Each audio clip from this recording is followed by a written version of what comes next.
Площадку Русского дома в Брюсселе. Bonsoir, chers amis, et bienvenue à la plateforme virtuelle de la Maison Russe à Брюсселе. Наш вечер сегодня проходит на русском языке с синхронным переводом на французский язык. Notre soirée va se dérouler aujourd'hui avec une traduction simultanée en français. Et pour ceux qui veulent choisir cette langue pour nous suivre, je vous demande de cliquer sur l'icône de globe en bas à droite de votre écran et de choisir la piste française. Et je remercie en avance l'interprète qui va nous aider avec cette rencontre virtuelle. А я перехожу на русский язык.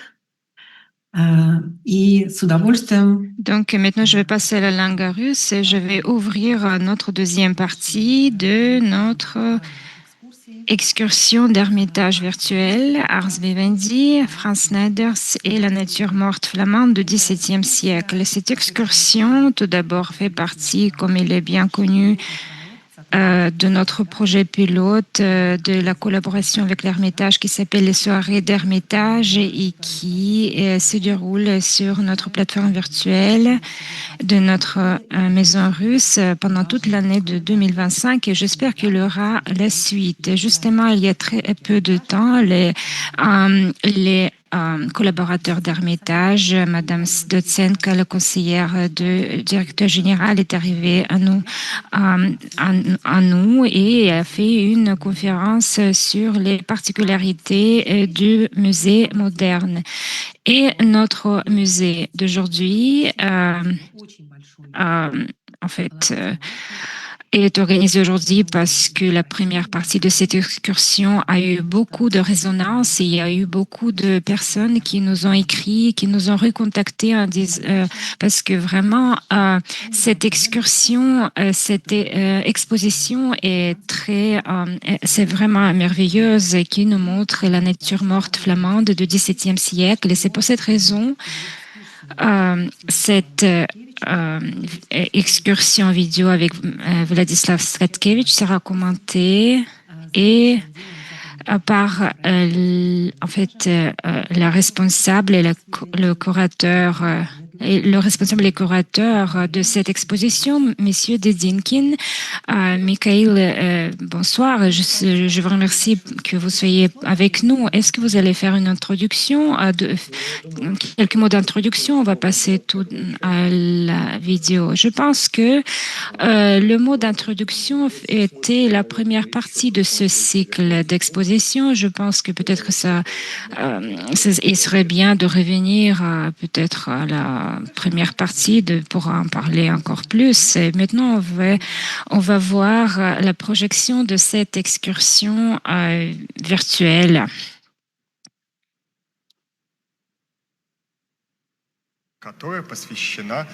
Donc, cette exposition est consacrée à la nature morte flamande et à la peinture flamande de l'époque de baroque. Donc, Vladislav a fait partie du groupe de conservateurs et c'est pour cette raison nous lui avons demandé de nous montrer quelques objets de cette exposition. Donc, nous voyons ici la statue de Cérès qui est la première qui accueille nos participants et ce n'est pas par hasard parce que justement la déesse de la fertilité c'est celle qui va recueillir tous les visiteurs de cette exposition et c'est pour cette raison nous l'avons mis à cette composition merveilleuse de deux peintres très importants de l'époque. Et bien sûr, quand on entend le nom de Rubens, on pense toujours aux arts flamands parce que sans lui, ces arts, ces œuvres ne sont pas bien représentées. Et bien sûr, cette œuvre a une importance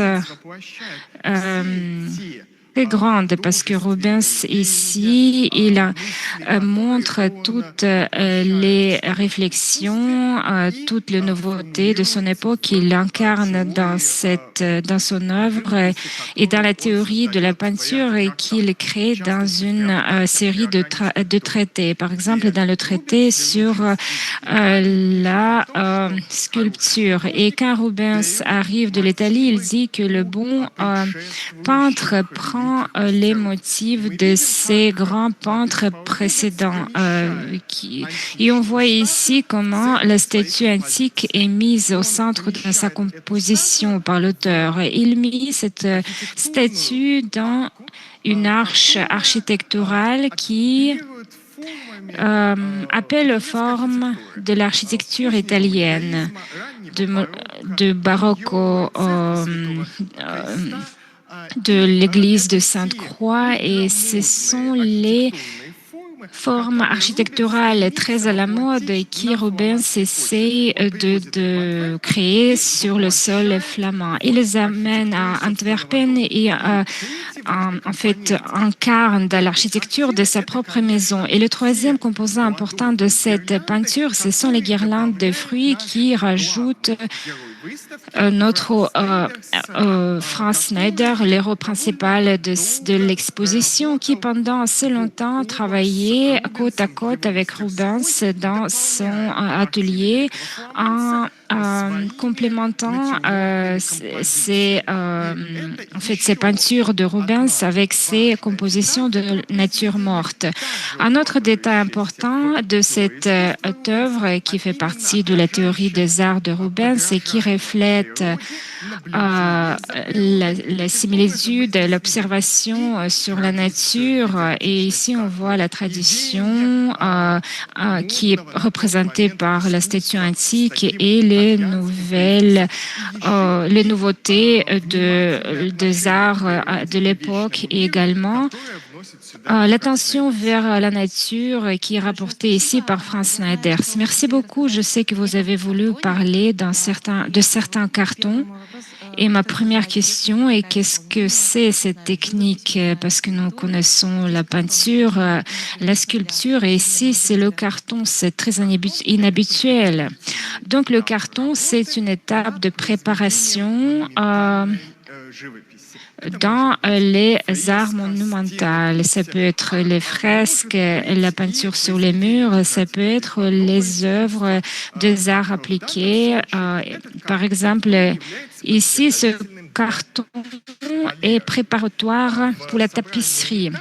Dans les collections de l'Ermitage, nous avons une série des cartons qui fait partie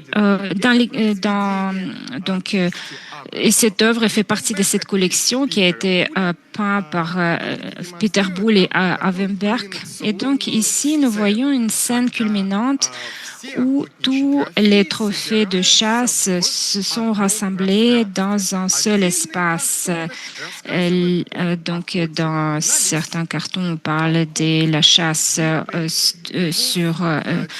la chasse au renard, la chasse au loup, la chasse au sanglier. Abraham van Depelgek, c'est le maître de cercle de Rubens qui travaillait dans son atelier, et cette œuvre est plutôt était fait dans les années 1940 parce qu'on voit comment est faite la coiffure, les bijoux de la dame sur l'œuvre. Et bien sûr, la technique, cette œuvre correspond aux dimensions du tapis futur et les tapis à l'époque avaient encore des bords.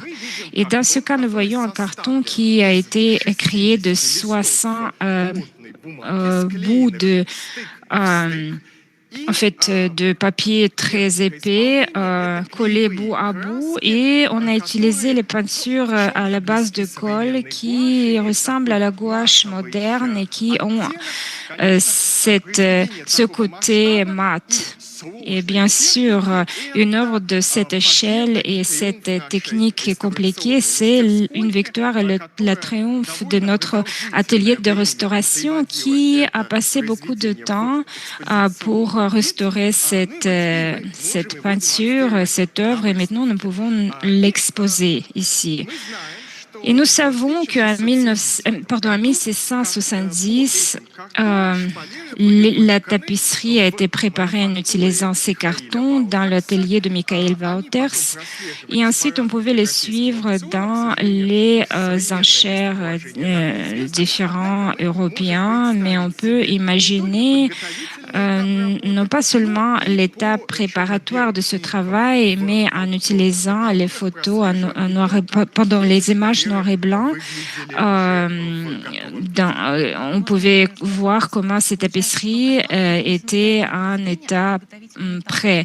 Donc les cartons, c'est juste une étape préparatoire. Et après que la tapisserie était faite, le carton n'a pas été exposé.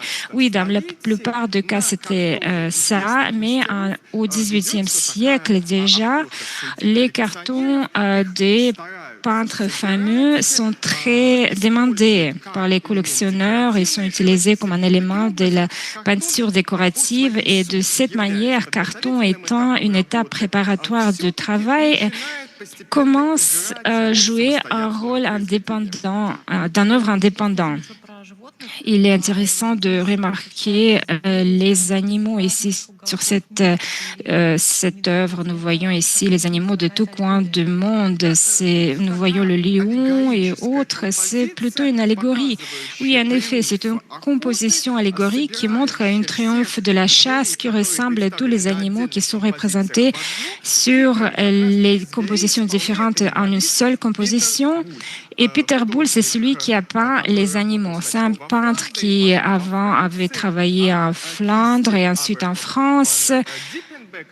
Et c'est Abraham van Diepen qui a dessiné les personnages humains. Donc, quelles sont les cerises sur le gâteau encore de cette exposition-ci? Rubens, c'était le maître et le contemporain de Snyder, c'était le maître de l'atelier dans lequel Snyder se développait, et Jan Bruegel et Heinrich van Bijn étaient ses professeurs. Snyder a étudié chez Van Buygen et le deuxième peintre a bien influencé Snyder. Il l'a soutenu pendant son voyage en Italie. C'est une belle peinture, Vénus qui prépare Mars pour la guerre. Nous avons déjà commencé cette discussion en regardant les cartons et ici je voudrais remarquer la technique de cette peinture. Cette peinture a été peinte sur une plaque de cuivre. C'est un matériel qui est bien répandu à Flandre. Au XVIIIe siècle, il est considéré plus cher. Il a été commandé par les aristocrates et on peut voir ce travail finissime avec lequel les deux peintres créent cette œuvre. Et en se baladant dans notre exposition, on peut voir sur les étiquettes deux noms. Et c'est très souvent, c'est une... cela nous parle de la spécialisation des arts au XVIIIe siècle et quand, au XVIIe siècle et quand les peintres se spécialisaient et ensuite ils continuaient à peindre justement dans le domaine de leur spécialisation. Ainsi, on connaît les peintres du genre historique. Nous avons les peintres de la nature morte qui créent ce genre de composition merveilleuse. C'est ce trait flamand, en fait, suscitait quelques moqueries de leurs voisins du Nord, les Hollandais. Jacob Weerman écrit au début du XVIIIe siècle que les Flamands sont des gros feignards. Et il faut rassembler plusieurs personnes pour peindre un seul tableau. Donc, il se moque de cette tradition tardive de Flandre. Et pendant l'époque de Snyder, donc il y avait cette collaboration de deux peintres qui sont à peu près au même niveau et qui créent cet espace de la forge du volcan qui permet de montrer ce grand nombre d'objets. On peut voir des produits de joaillerie, des armements. Donc, les forges de volcan devenaient une allégorie de l'élément, le feu. Et le sujet représenté par ces deux peintres est assez curieux. On ne voit pas chez Ovidiu autant de détails. Ici, Vénus prépare Mars pour la guerre et nous savons une autre compréhension de ce sujet quand, au contraire, elle accueille Mars après la guerre. Elle enlève ses armements de guerre. Et c'était à l'époque où la Flandre a obtenu une trêve où les Flamands ont pu se reposer après la guerre. Donc, nous pouvons voir ici la date de 1608 et la signature de Bruegel. Et cette compréhension du sujet a été commandée par le donneur d'ordre, a priori. Et les peintres réunissent cette multitude de motifs artistiques et le sujet qui a été représenté selon la volonté du donneur d'ordre. Normalement, même dans les œuvres où on peut voir qui a été fait par deux peintres, donc c'est celui qui a été payé, c'est celui qui signé le tableau. Donc, cela faisait partie du côté juridique. Oui, en effet, le marché artistique du XVIIe siècle était bien documenté. Tous les peintres faisaient partie d'une guilde et toutes leurs étapes dans leur travail étaient bien documentées et justement, on pouvait suivre leur travail en se basant sur leur date de leur entrée dans une guilde. Donc, bien sûr, avant de faire partie d'une guilde, il fallait faire ses études. Bien sûr, c'était soit le parent, soit le membre de la famille qui y participait. On voit ici justement la peinture d'Abraham Bruegel. Est-ce qu'on peut en parler également? Oui, bien sûr. C'est un panneau décoratif formidable d'Abraham Bruegel et de David Decolt. Abraham Bruegel est le représentant d'une famille artistique, une vraie dynastie. Il était le petit enfant de Jan Bruegel dont on vient de parler et le fils de Jan Bruegel Jr.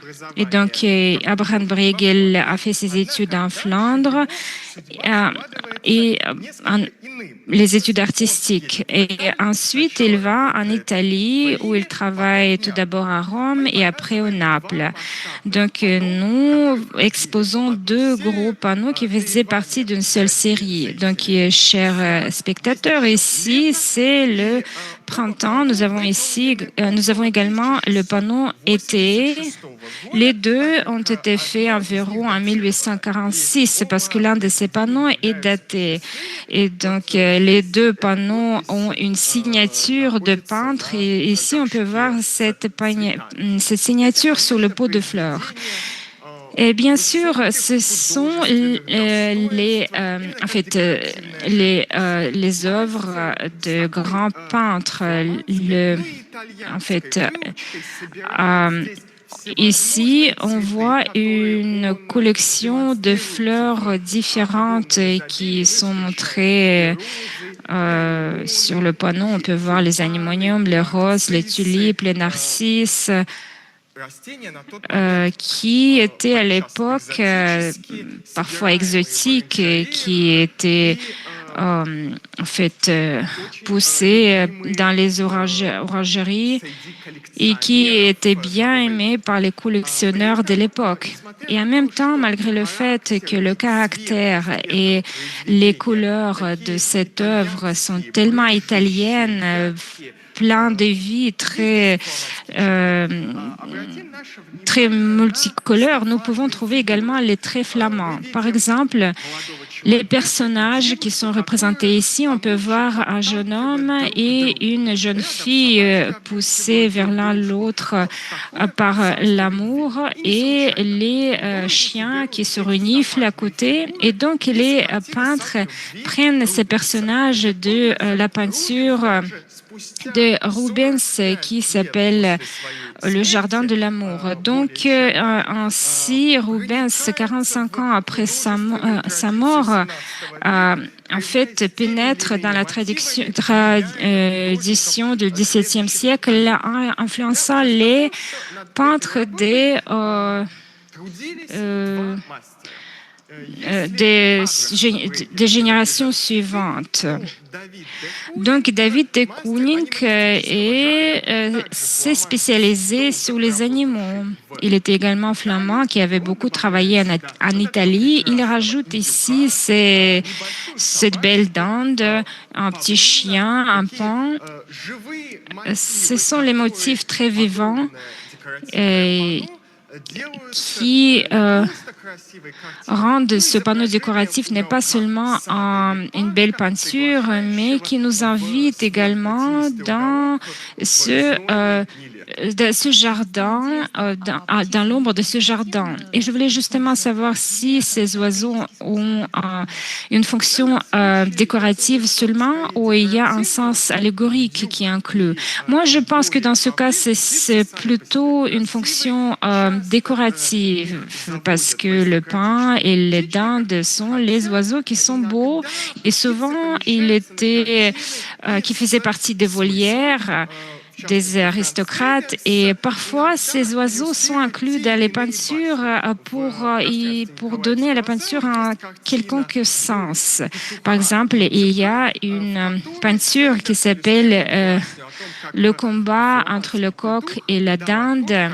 Et c'est une représentation d'une fable quand le coq a riposté a donné une riposte à une dinde.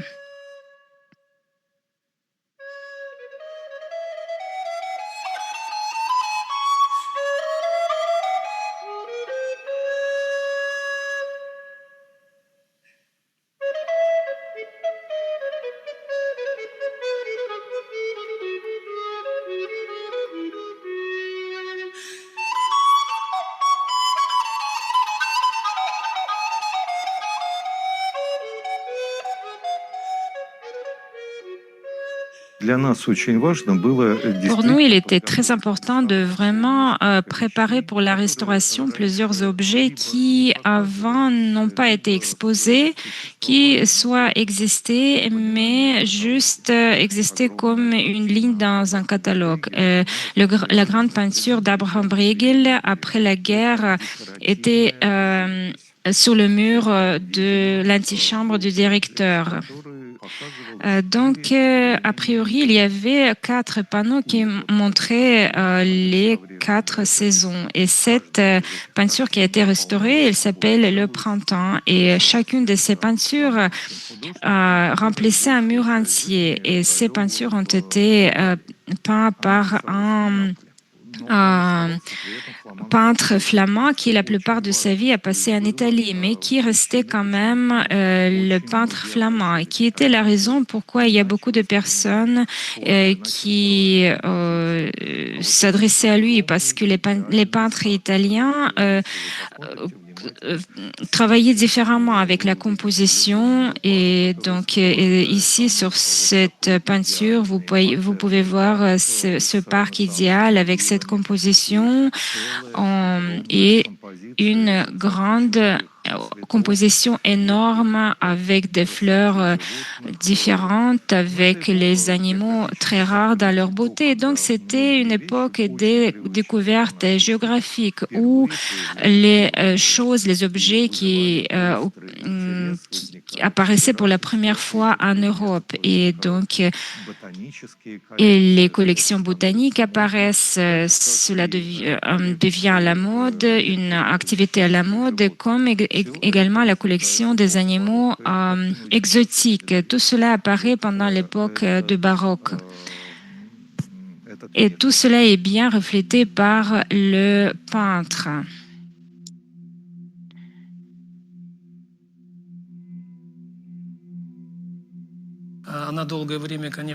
Pendant longtemps, bien sûr, cette peinture était inaccessible pour la restauration, pour la vérification de cette peinture. Et quand nous l'avons enlevée du mur, il y avait justement les endroits qui étaient très abîmés et où on a presque perdu la peinture. Et pour l'envoyer pour la restauration, nous avons dû prendre quelques mesures en urgence sur place avant de la transporter et cela a été fait. Et après que cette peinture se retrouvait à notre laboratoire, nous avons commencé à restaurer les peintures et les bases sur toute la surface. Nous avons nous avons dû prendre des mesures rusées pour atteindre le milieu de cette peinture. Et nous l'avons utilisée pour le faire les tables et justement une partie de ces travaux se faisait au sol même de notre laboratoire. Après que nous avons stabilisé la couche de peinture et ensuite nous avons commencé d'enlever le vernis. Donc visuellement, cette peinture était en mauvais état parce qu'avec le temps, elle avait perdu la profondeur des contrastes parce que la peinture a été couverte par une couche qui était composée surtout des huiles.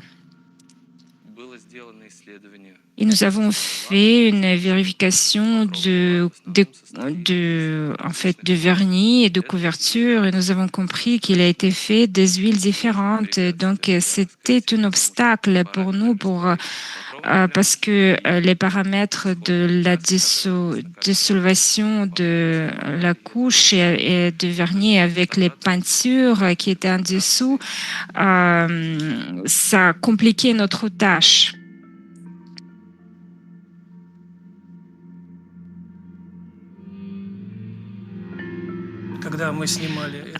Lorsqu'on a enlevé cette couche, l'ancienne couche la plus supérieure, cette peinture en fait se transformait sous nos yeux et c'était très agréable à voir.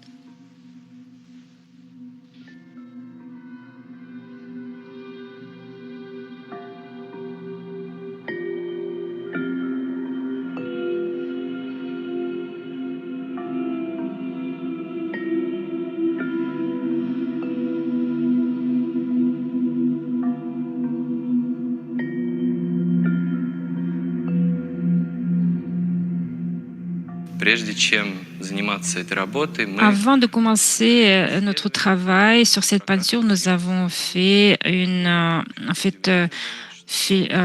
nous avons filmé en lumière infrarouge et nous avons été bien étonnés que le peintre a fait quelques modifications pendant le travail même. Par exemple, le pain sont changés. En fait, sa position changeait. Avant, elle était assise d'une manière différente. Ses pattes étaient peintes d'une manière différente et la queue, en fait, était dirigée dans une autre direction. Et donc, une partie des tonifications que nous avons utilisées, nous les avons réutilisées pendant cette restauration. Et justement, nous avons reconstruit certains éléments de la peinture parce que c'était un travail nécessaire, parce que avec les teintes normales, nous n'aurions pas pu restaurer le relief de cette peinture. Et donc, après que nous avons enlevé toutes les couches, nous avons trouvé quelques lacunes en relief que nous avons dû combler avec notre travail de restauration. Et après, nous avons dû comprendre comment les plans ont été faits, parce que dans la nature morte, il y a beaucoup de plans qui est lié à la perspective, et les plans sont très compliqués dans cette composition. Et avec les tonifications normales, nous avons dû reconstruire les taches en couleur de cet espace. Et ensuite, quelque part, nous avons dû utiliser la méthode de la reconstruction. Donc, ça fait partie des spécificités de ce travail, c'est la reconstruction des parties perdues de la peinture. Et il y a eu quelques éléments difficile, et c'était surtout en fait comprendre l'espace, parce que si vous avez perdu un fragment entier de la peinture sur le premier plan et on ne comprend pas vraiment comment les pétales sont disposés, il fallait suivre en fait la direction du pinceau pour ne pas apporter quelque chose qui n'existait pas avant sur la peinture. Et je pense qu'en suivant la direction du pinceau du peintre, nous avons pu éviter les détails non authentiques au peintre. Et nous sommes contents de notre résultat. Cette peinture est devenue plein de couleurs très vivante, et maintenant je pense qu'elle est telle maintenant comment elle a été pendant les premiers jours quand Abraham Bruegel l'a peintre. Et donc nous voyons maintenant comment cette peinture était au tout début, si on peut dire comme ça.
Удивительная музыка, конечно, и Une удивительно musique гармоничная. merveilleuse qui, en fait, Скажите, пожалуйста, а вот fait вы une belle профессионально synergie avec занимаетесь cette peinture. Et инструментом? justement, le Почему вы choix так de подумали? Что cet это профессиональный музыкант? instrument musical est justifié par le fait que c'est une Почему вы именно très такой bonne musicienne ou est-ce qu'il y a un lien entre le clarinet avec la peinture, avec cette culture de peinture?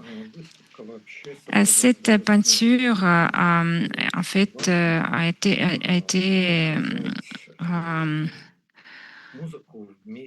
en fait, il y a eu de la musique pendant l'exposition et justement, la musique a été bien choisie et préparée pour cette exposition et qui était assez compliquée dans sa composition. Et pour cette raison, nous avons demandé à nos collègues du théâtre, nous leur avons demandé de l'aide et ils ont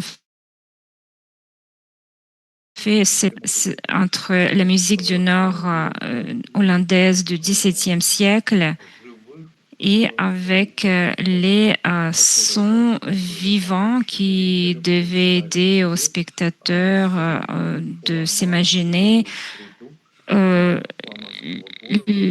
ville vivante de flamands, de et ville vivante flamande de l'époque de Snyder. C'est pour cette raison nous avons choisi les musiciens qui nous ont aidés avec cette musique. C'est vraiment très bien.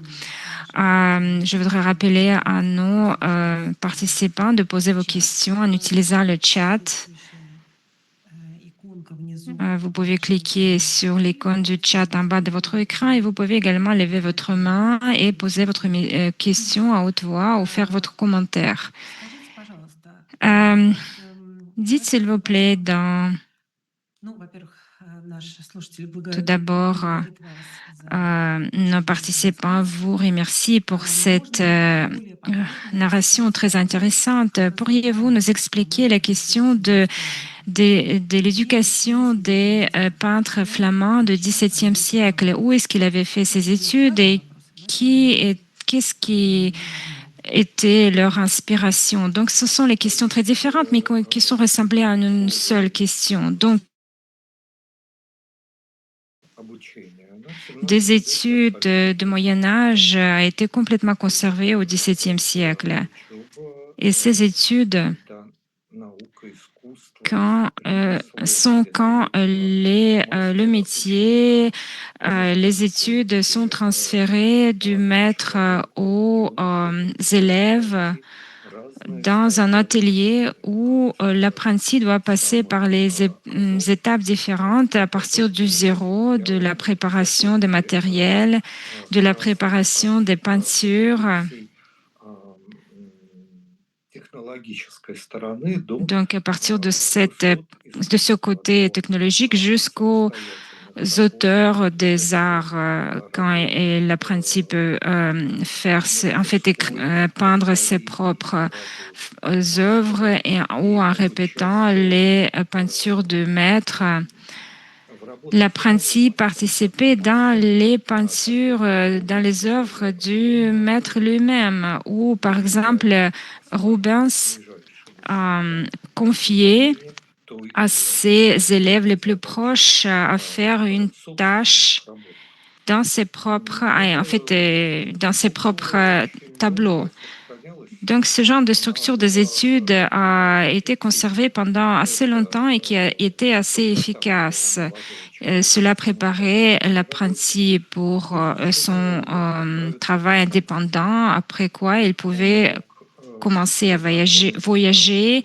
Il pouvait voir les tableaux des peintres dans d'autres pays, dans d'autres villes. Pour la Flandre, était quelque chose de très traditionnel au XVIe, XVIIe, XVIIIe siècle, était de voyager en Italie où les maîtres flamands, les jeunes peintres flamands, en fait, pouvaient voir les œuvres le plus récent en fait, des peintres italiens. Et donc, et ensuite, à la fin de leur voyage, ils devaient peindre une œuvre qui devait confirmer leur statut. Et ensuite, ils pouvaient participer dans le cadre d'une guilde de Saint-Lucas. Et il pouvait, à partir de cette étape-là, commencer à peindre ses propres peintures. Il pouvait ouvrir leur propre atelier. Donc, c'était une production artistique qui était énorme. Il y avait beaucoup de personnes qui travaillaient dans ces espaces artistiques parce que en fait, les magasins artistiques n'existaient pas et donc toute la production se faisait avec l'aide de hautement qualifiés qui préparaient la toile et les autres matériels pour les peintures. Ensuite, on devait préparer cette peinture et chaque atelier avait ses propres recettes, ses propres particularités de la préparation de cette peinture à partir en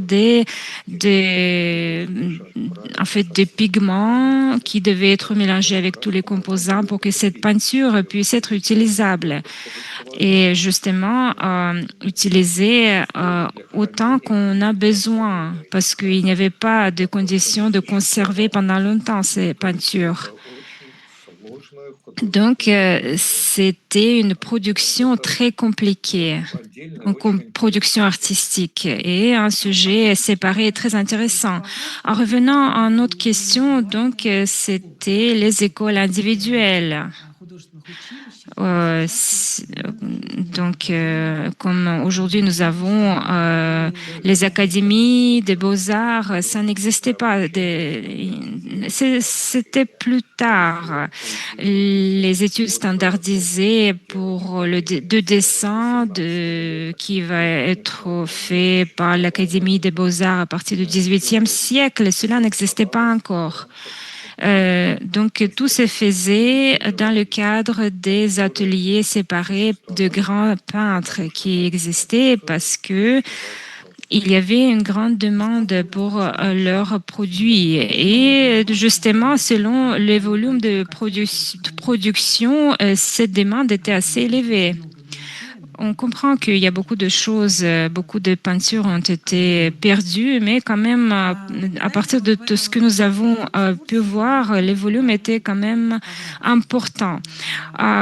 Dans cette vidéo, vous avez parlé beaucoup de la restauration et nous avons vu des étapes. Mais comment est-ce que vous choisissez les tableaux pour la restauration? C'est la personne qui est responsable pour la conservation qui choisit les tableaux pour la restauration. Comment est-ce que ces décisions sont prises? Parce que la restauration, c'est un processus technique très compliqué et qui est beaucoup plus profond qu'on peut y penser.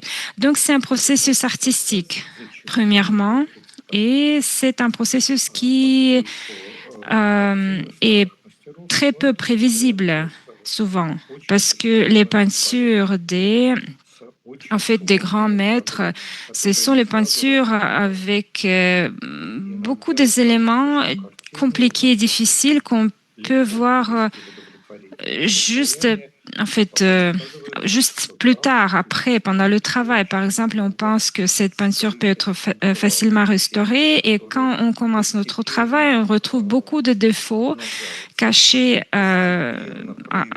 qui se montrent progressivement, qui se découvrent et chacun de ces problèmes nécessite sa propre approche, sa propre décision et donc, il y a une commission de restauration, prend ces décisions qui fonctionnent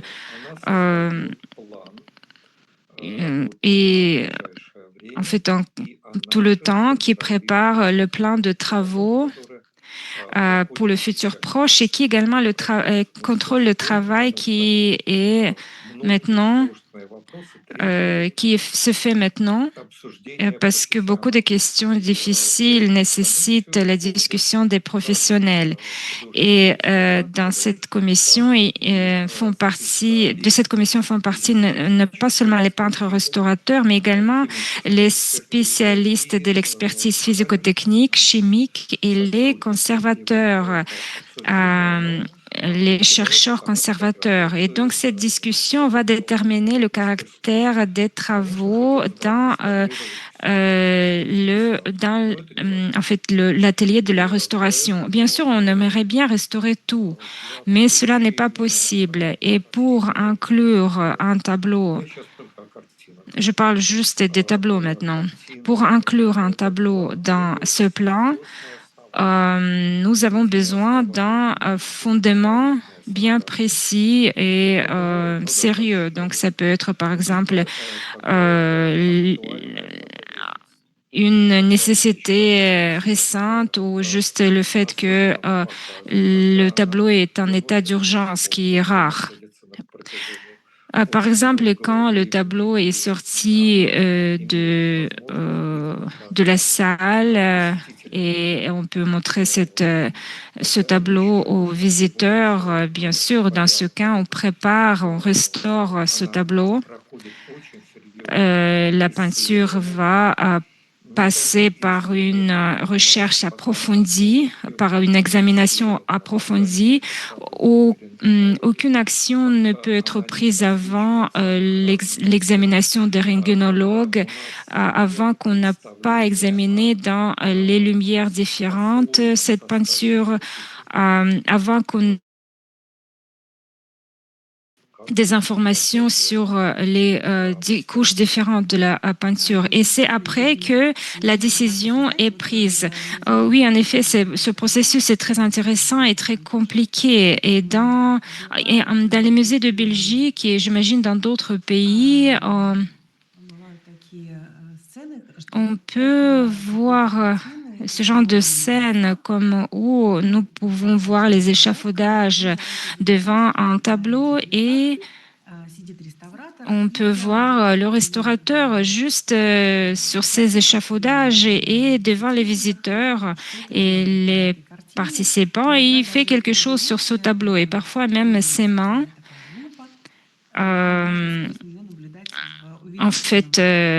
tiennent une loupe et donc on peut voir ce qui est fait avec cette peinture sous cette loupe. Je pense que c'est une pratique très intéressante. Peut-être c'est compliqué, mais pour les visiteurs, c'est très intéressant parce que souvent, tout le temps autour de ces tableaux, il y a une foule de visiteurs qui suivent les mouvements de cette restauration publique. Est-ce que vous faites ce genre de choses à l'Ermitage? Non, nous ne crions pas ce genre de cirque. Et c'est dommage. C'est dommage parce que ça attire vraiment l'attention vers le travail du restaurateur. Je pense que ça soulève même la valeur de la peinture dans les yeux des visiteurs. En fait, la valeur des restaurateurs de l'Ermitage est tellement haute que on n'a vraiment pas besoin de la soulever encore dans les yeux des visiteurs. En fait, tous les travaux de restauration sont bien documentés. On restaure un tableau qui fait partie des chefs-d'œuvre. Ce processus est pratiquement en continu, sans arrêt. Et donc, tout cela peut être suivi. On prépare les films, les explications, on explique ce qui est fait parce que le travail même de restaurateur est souvent mal compris ou incomprise par le spectateur, une personne qui suit le mouvement de maître restaurateur, qu'est-ce qu'il fait, à quoi ça sert, qu'est-ce qu'il veut obtenir. Donc, c'est un processus compliqué et on a bien sûr besoin d'expliquer ce qui est en train de se faire. Et pour cette raison, nous préparons un grand nombre de films sur les restaurations et aucune restauration ne se passe sans le filmage de ces films et sans publication. Tout cela est fait, mais juste autrement. Pour nous, ce format. Et pendant l'excursion précédente et pendant cette excursion d'aujourd'hui, qui s'appelle Ars Vivendi, qui est traduit comme l'art de vivre, vous parlez des spécificités de la perception de la vie, du monde, parce que les arts font partie de notre vie quotidienne, y compris de vie des Flamands du XVIIe siècle. Selon les résultats de votre en fait exposition, quelle est la réaction de cette vie quotidienne? Vous avez peut-être recueilli sur la vie flamande chez vos visiteurs après l'exposition. Donc, l'un de nos objectifs était en fait d'arrêter le visiteur. Parce que l'Ermitage, c'est des kilomètres de galeries. Et donc, il y a des foules qui passent, qui traversent. Ça fait la structure de ce business artistique. Et nous avons essayé de faire de créer un moment de choc où les visiteurs s'arrêtaient justement avant les tableaux et regarder les arts de ces peintures, de la représentation de la vie de cette époque qui était considérée idéale par les peintres du XVIIe siècle de Flandre. Donc, parce que ce que voulaient montrer les peintres, c'était un monde idéal, parfait, que les donneurs d'ordre voulaient voir sur ces toiles. Les objets qui n'étaient pas très, en fait, très normal à voir en vie réelle, on les voit sur ces tableaux. Par exemple, les objets très rares réunis ou les fleurs qui fleurissaient en même temps, qui normalement ne fleurissent pas dans la nature en même moment. Donc, c'est une hymne à la vie sur ces peintures qui existaient et qui sépare par cette manière l'école flamande du XVIIe siècle. Et en effet, cette admiration devant la vie, devant sa force et sa beauté, c'est un moment très important. Justement, je voudrais vous dire, en fait, contredire un peu que sur les fleurs qui ne peuvent pas fleurir en même temps, ces fleurs sont représentées de manière très réaliste. Et même en Belgique, en Flandre, on peut trouver ces bouquets des fleurs très différentes, d'une très belle, très rare beauté. Je ne parle même pas des tulipes qui sont très populaires encore. Et dans ces bouquets, on peut en effet trouver des fleurs qui fleurissent pendant les temps différents, pendant les saisons différentes. Et donc, c'est une tradition qui est vivante encore. Et donc, pour cette raison, ces tableaux sont très réalistes. Oui, c'est très bien. Et en fait, toute cette culture des plantations de fleurs et qui a fait connaître la Flandre et l'Hollande existait au XVIIe siècle, était juste au tout début cette culture. Vous pouvez voir quelle réussite cela a apporté dans le futur.